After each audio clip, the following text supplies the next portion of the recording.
Assalamualaikum warahmatullahi wabarakatuh.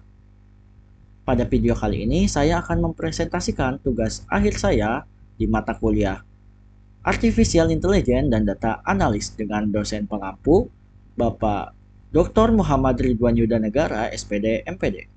Sebelumnya perkenalkan saya Dadang dengan NPM 241063105078 dari kelas 3C.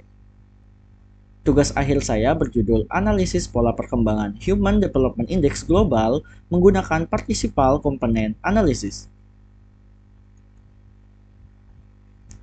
Nah, di sebelah kiri saya sudah ada poster yang sudah saya buat. Langsung aja kita masuk ke dalam pembahasannya. Latar belakang. Human Development Index digunakan untuk menilai pembangunan manusia di berbagai negara melalui dimensi kesehatan, pendidikan, dan standar hidup. Data HDI ini tersedia dari tahun 1990 hingga 2021. Namun, analisisnya menjadi rumit karena melibatkan banyak variabel waktu. Untuk memahami pola perkembangan serta membandingkan negara secara lebih jelas, diperlukan metode yang dapat mereduksi dimensi data tanpa kehilangan informasi penting. Nah, PCA ini dipilih untuk mengekstrasi pola utama HDI dan memvisualisasikan pengelompokan negara secara lebih efektif. Tujuan dari analisis ini yang pertama, menganalisis pola perkembangan HDI global dari tahun 1990 hingga tahun 2021. Yang kedua, mengidentifikasi pengelompokan negara berdasarkan tren HDI. Nah, yang ketiga, memvisualisasikan hubungan antara variabel HDI. Nah, metode penelitiannya yaitu saya menggunakan pendekatan penelitian yaitu deskriptif kuantitatif. Nah, metode penelitiannya yaitu ex post facto, yaitu casual komparatif. Variabel penelitian dan skala pengukurannya yaitu variabel HDI 1920 dengan skala rasio dan keterangan yaitu nilai HDI tahun 1990 dan seterusnya. Teknik pengumpulan data. Data yang digunakan oleh saya berasal dari data sekunder HDI dipublikasikan oleh UNDP Human Development Report 2021-2022. Nah, data ini mencakup nilai HDI tahun 1990 sampai 2021 untuk 28 negara dengan informasi yang lengkap. Nah, teknik analisis datanya itu menggunakan Participal Component Analysis. Nah, ini adalah 4 algoritma yang saya pakai. Yang pertama itu ada standarisasi data. Yang kedua ada matrix covariance. Nah, yang ketiga ada eigen decomposition. Nah, yang keempat ada pembentukan prinsipal komponen. Nah, ini ada script R yang bisa kita gunakan. Yang pertama ini ada persiapan data. Nah, yang kedua ada perhitungan PCA dan ringkasan hasil dasar. Ketiga ada visualisasi variansi. Nah, yang kedua ada menampilkan persebaran negara berdasarkan komponen utama. Ketiga ada visualisasi kontribusi masing-masing tahun. Terus menggabungkan negara dan variabel HDI dalam satu visualisasi. Terus ada perhitungan PCA dan ringkasan hasil dasar. Lalu ada pengelompokan negara berdasarkan level HDI. Terus ada correlation circle untuk melihat hubungan antar negara. Langsung aja kita masuk ke dalam aplikasi R-nya. Oke, teman-teman, di sini kita sudah masuk ke dalam aplikasi R-nya. Di sini ada 3 package yang kita perlukan, yaitu ada Facto Extra, terus Facto Miner, dan DPLIR. Langsung aja kita running. Nah, di sini kita pertama yang kita lakukan yaitu persiapan data. Nah, di sini dimasukkan secara manual ke dalam R-nya. Langsung aja kita running ya. Scriptnya sama seperti yang tadi ada di PowerPoint.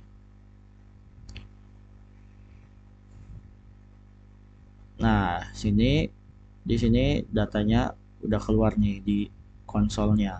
Sini ada Switzerland, Norway, Iceland, Hong Kong, Australia, Denmark, dan yang lainnya.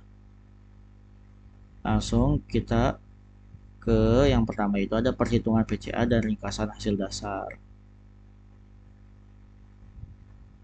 Nah, ini ada standard deviation, proportion of variance, dan cumulative proportion. Ada di PCA 1, PCA 2, dan seterusnya. Terus kita masuk ke visualisasi variance atau scree plot.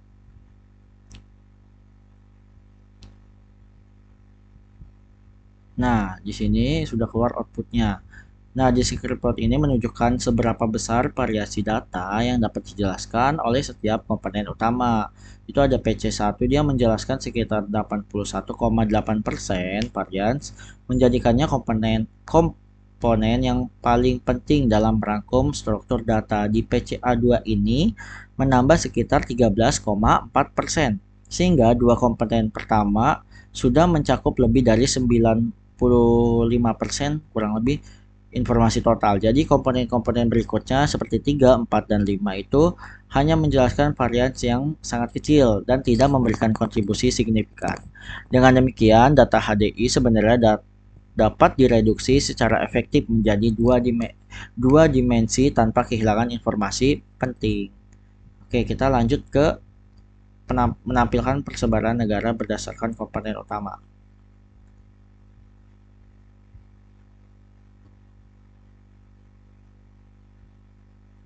Nah, di sini ada sumbu horizontal dan sumbu vertikal.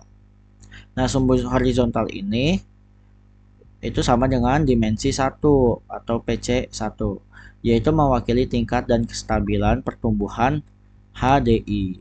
Yang kanan itu pertumbuhannya kuat dan stabil, nah yang kiri ini pertumbuhannya lambat atau stagnan.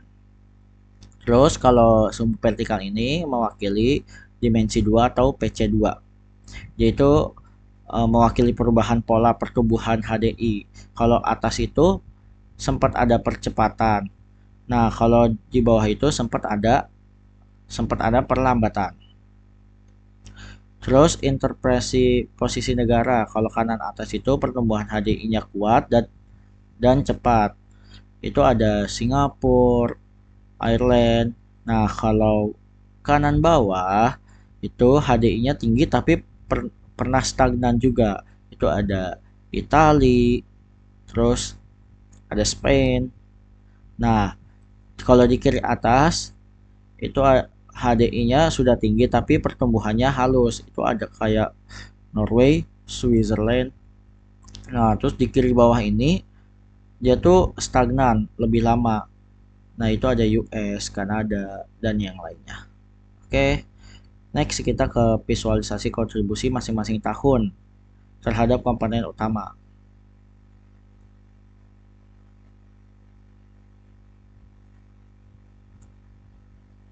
Oke, di sini ada panah-panah nih.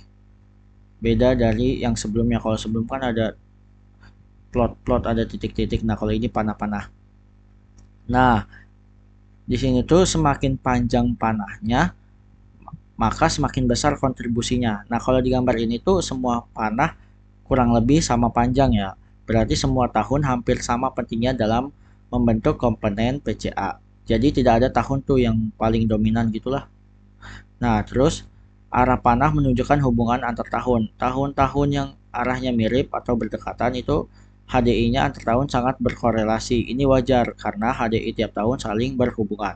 Nah, di tahun 2010, 2015, dan 2021 ini agak mengarah ke dimensi 2. Artinya tahun-tahun ini memberikan sedikit varian tambahan atau perubahan pola baru.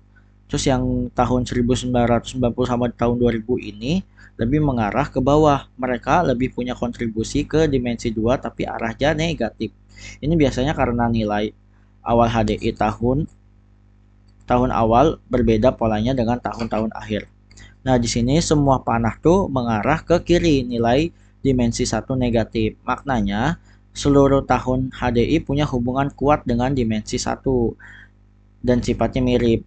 Nah, HDI hanya berbeda levelnya, tetapi pola antar tahun konsisten. Inilah kenapa dimensi 1 menjelaskan tadi itu sekitar 81,8% varians. Karena HDI ini dari tahun 1990 sampai 2021 ini semuanya naik secara serupa. Oke, kita di sini akan menggabungkan negara dan variabel HDI dalam satu visualisasi.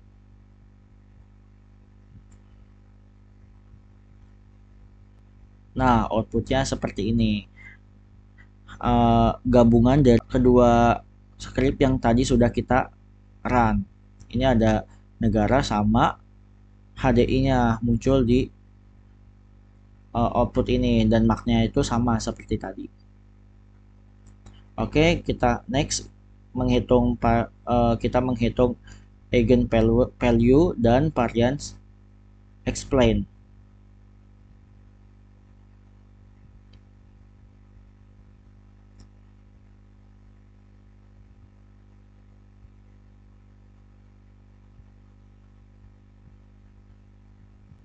Nah, outputnya itu analisis PCA ini menunjukkan bahwa komponen utama pertama PC1 itu menjelaskan sekitar 82% variasi data, sehingga menjadi representasi tingkat HDI keseluruhan suatu negara karena semua tahun HDI memiliki kontribusi yang relatif seimbang terhadap PC1. Komponen kedua ini yang PC2 itu sekitar 13% varians dan terutama dipengaruhi oleh HDI tahun-tahun awal dan terbaru sehingga mencerminkan perbedaan pola perubahan HDI antar negara. Negara-negara seperti Uni Emirat Arab dan Malta HDI mereka paling berbeda dibanding negara lain. Secara keseluruhan, PCA ini merangkum struktur data HDI dengan sangat efisien dan membantu mengidentifikasi negara yang yang memiliki karakteristik perkembangan HDI yang unik. Oke, next kita akan mengkelompokkan negara berdasarkan level HDI di tahun 2021.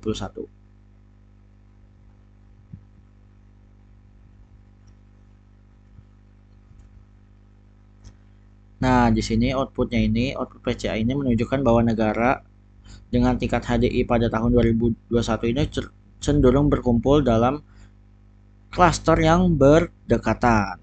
Negara dengan kategori top berada di sisi kanan plot dan membentuk kelompok yang jelas, menandakan karakteristik perkembangan HDI mereka mirip satu sama lain. Negara dengan HDI very high dan high juga membentuk klaster masing-masing. Yang ini ya, high sama very high.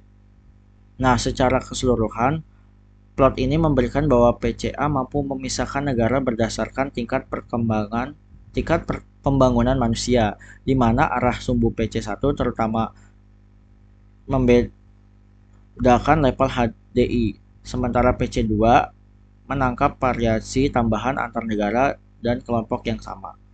Oke, next kita akan ke correlation circle untuk melihat hubungan antar variabel.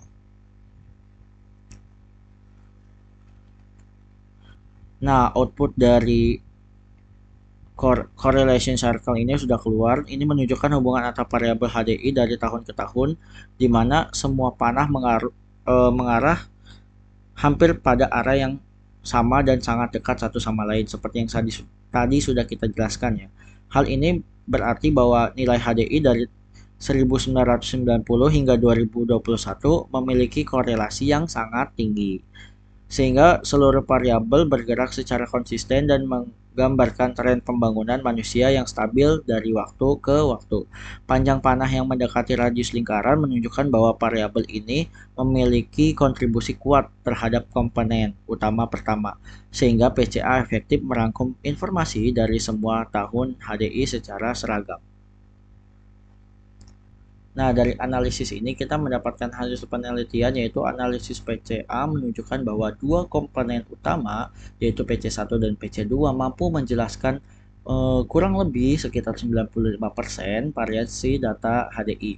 PC1 menjelaskan proporsi terbesar kurang lebih 85% dan mempresentasikan tingkat HDI keseluruhan di mana negara dengan skor PC1 tinggi merupakan negara dengan HDI konsisten tinggi dari 1990 sampai 2021. Nah, PC2 ini sekitar 10% menggambarkan pola pertumbuhan HDI terutama pertumbuhan pada periode 2010 sampai 2021.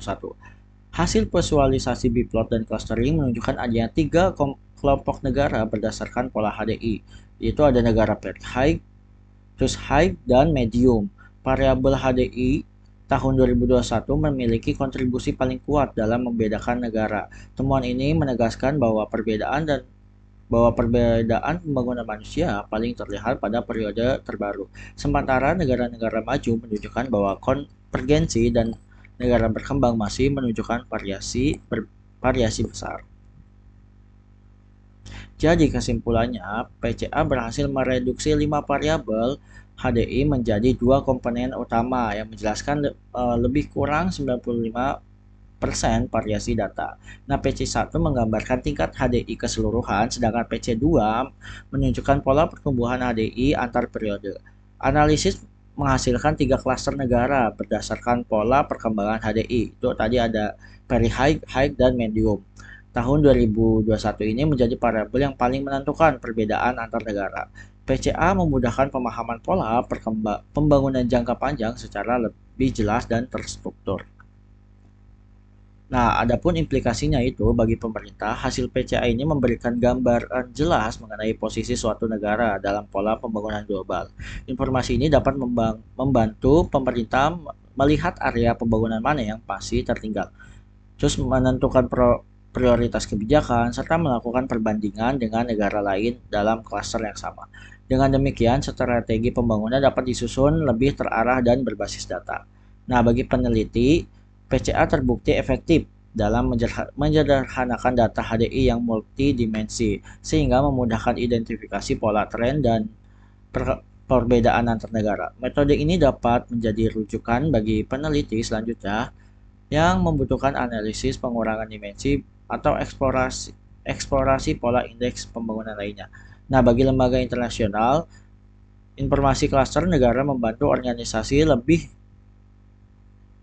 bagi lembaga internasional, informasi klaster negara membantu organisasi global dalam memetakan tingkat pembangunan secara lebih akurat. Hal ini bermanfaat untuk monitoring perkembangan, mengevaluasi pencapaian pembangunan, serta mengarahkan dukungan dan program bantuan secara lebih tepat sasaran sesuai kebutuhan kelompok negara. Oke, cukup sekian dari saya. Kurang lebihnya mohon maaf. Wassalamualaikum warahmatullahi wabarakatuh.